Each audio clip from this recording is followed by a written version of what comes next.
notre émission de l'éducation dans le monde. Aujourd'hui, nous recevons Ana Pau, Guillermo, José Juan et moi, Alexa, des lycéens mexicains. Ensuite, nous allons interviewer Melchior Varnier, un étudiant français. Bonjour, c'est José Juan. En 2015, je suis allé en France. J'ai étudié dans une école française pendant 6 mois. C'était une expérience super. Quand j'étais en France, j'ai vu beaucoup de différences entre l'école du Mexique et l'école en France. Est-ce que tu peux être plus spécifique? Oui, bien sûr. Un exemple, c'est que dans les lycées en France, tu peux choisir les filières. Les filières sont ES, S, EL. En ES, tu fais tes études de toutes tes matières. En plus, tu fais les sciences économiques et sociales. En S, c'est plutôt scientifique, pour les personnes qui sont très fortes en mathématiques et les sciences en général.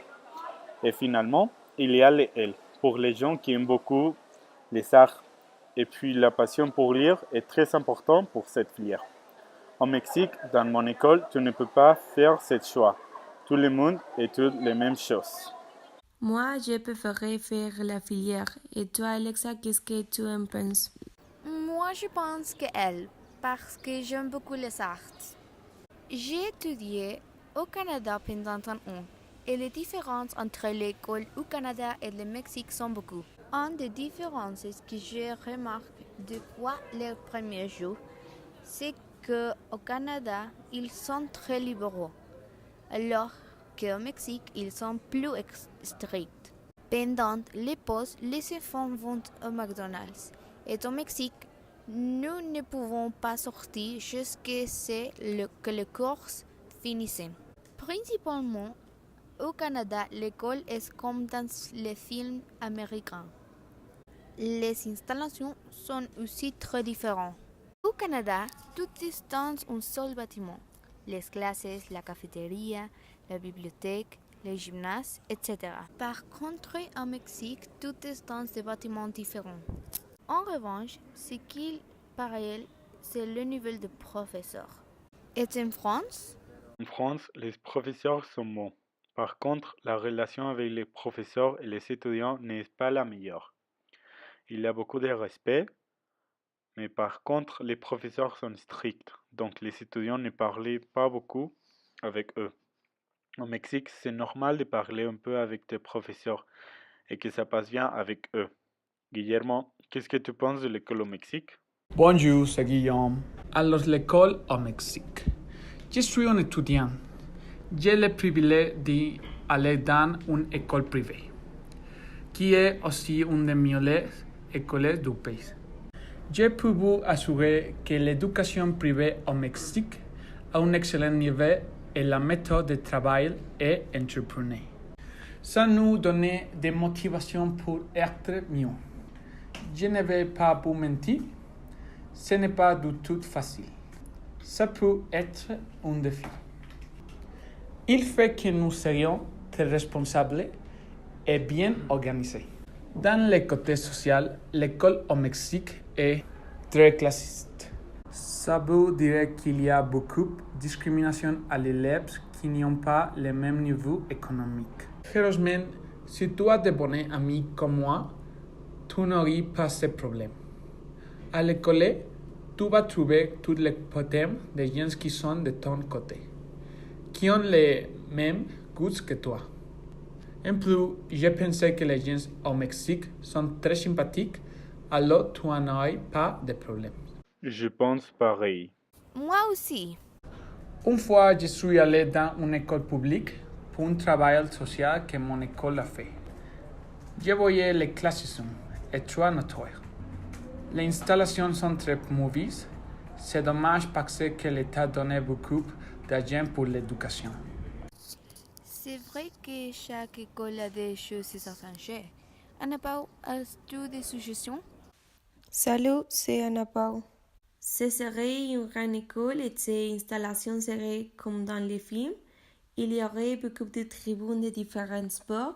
Aussi, il y aurait une piscine pour la natation et une autre pour se relaxer. Puisqu'on y part, l'école idéale aurait une section pour se relaxer avec des amas et des chiens parce que donc tout est distrait. Quand est le meilleur moment pour utiliser cette section? Je pense que c'est mieux quand tu as beaucoup de temps libre et tu es avec tes amis. Mais comment fait-on si nous avons beaucoup de matières? Ah, notre école aurait sûrement les matières les plus importantes, comme les mathématiques, un cours de langue comme le français, allemand, anglais ou autres. Aussi, je pense qu'il devrait y avoir une cours de culture générale et que les cours de sciences soient optionnels parce que tout le monde ne veut pas étudier une ingénieur ou tu as besoin d'être très fort en sciences. Ouh là là, ça s'écoute très intéressant et magnifique. Comment seras-tu un professeur idéal? Ce serait une personne très en droit qui explique très bien et qui ne les laisse pas beaucoup de devoirs. Ces cours devraient être divertissants et intéressants parce que c'est mieux d'apprendre comme ça. À quelle heure les cours vont commencer? Je considère que les emails est très important pour les jeunes. Pour ça, les cours vont commencer à 9 heures ou 8 heures. Oui, j'aime beaucoup dormir, moi. Et puis, c'est une bonne idée. Ça sera meilleur si cette école était réelle. Bien sûr. Alors, nous allons faire une interview avec un étudiant français, Melchior Warnier. Bonjour Melchior, comment ça va? Bonjour, je vais très bien, merci, et je suis vraiment très content d'être là. Salut, et nous sommes très contents de t'avoir. Alors, quel est le meilleur cours que tu prends à l'école? Alors, pour moi, le meilleur cours que je prends, c'est l'anglais, car cette année, j'ai vraiment une très bonne prof. Je travaille bien, beaucoup. Elle nous donne plein de méthodes, et depuis que je l'ai, j'ai vraiment beaucoup progressé. Moi, j'aime bien. Quelle est la pire chose de ton école? Alors, je ne crois pas avoir de pire chose dans cette école, car tout est plutôt bien. En revanche, il n'y a pas beaucoup de temps libre, donc à part les récréations, donc le matin et l'après-midi, qui sont de 15 et 10 minutes, on n'a pas beaucoup de temps libre. Il n'y a vraiment que les cours. Oui, c'est horrible ça. Et quelle est la meilleure chose de ton école? Une des très bonnes choses de cette école, peut-être la meilleure, c'est que beaucoup d'enseignements sont proposés et les enseignements sont de très bonne qualité, ce qui fait que nous sommes très bien formés et pour l'avenir, pour nos études supérieures. Très bien. À quelle heure commences-tu tes cours? Dans mon école, normalement, tous les cours commencent à 8h20, mais je peux commencer de temps en temps à 9h15 ou même 10h en fonction des permanences. D'accord. Moi, je commence à 7 heures du matin. Et combien de cours tu prends? Cette année, je suis en seconde et en seconde, il y a 10 cours obligatoires. Donc chaque élève de seconde n'a pas le choix, il a forcément ses 10 cours différents. Mais on peut aussi prendre des options. Moi, je fais l'option musique, donc ça me fait 11 cours par semaine. C'est beaucoup. Je prends 7. Est-ce que tu as du temps libre à l'école? Alors, comme je l'ai dit précédemment, non, je n'ai pas beaucoup de temps libre. Moi, j'ai tout tremblé parfois. Quelle filière tu es en train de faire? Je suis en seconde et la seconde est une filière générale, donc tout le monde a les mêmes cours. Par contre, l'année prochaine, en première, je devrais m'orienter vers une filière en particulier. Après l'école, qu'est-ce que tu aimes faire? Je finis les cours tous les jours à 16h30 et donc après les cours, je rentre à la maison. Donc je goûte, je fais mes devoirs ou j'ai des activités.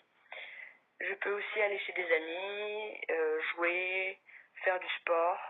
Est-ce que tes examens sont difficiles? Alors, chaque prof fait son examen et donc cela dépend. Il y a des profs qui font des examens faciles, d'autres plus difficiles. Cela dépend de chaque professeur. Mais normalement, si l'on a bien appris son cours et qu'on connaît ses leçons, il n'y a pas de problème. Pour moi, tous les examens sont difficiles. Tu as beaucoup de devoirs?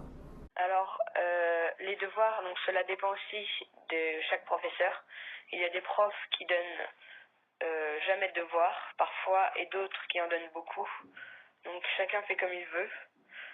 De l'éducation, tu penses quoi? Je ne pense pas grand-chose à propos de l'éducation.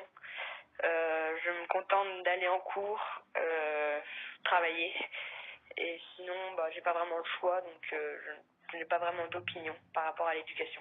Quelle serait ton école idéale? Alors pour moi, une école idéale, ce serait une école qui commencerait pas trop tôt, donc je pense vers 9 heures, ça serait pas mal, où il y aurait beaucoup de temps libre entre chaque cours, des enseignements plutôt de qualité, mais pas trop longs, les heures de cours, faire beaucoup de sport. Très bien, merci pour ton temps. Je te souhaite une bonne journée. Alors, merci beaucoup à vous et j'espère vous avoir appris des choses à propos de l'enseignement et de l'école en France. Et au revoir. En conclusion, les écoles peuvent avoir des différents systèmes, avoir des différentes matières, être plus ou moins strictes, mais à la fin, elles ont tous le même but.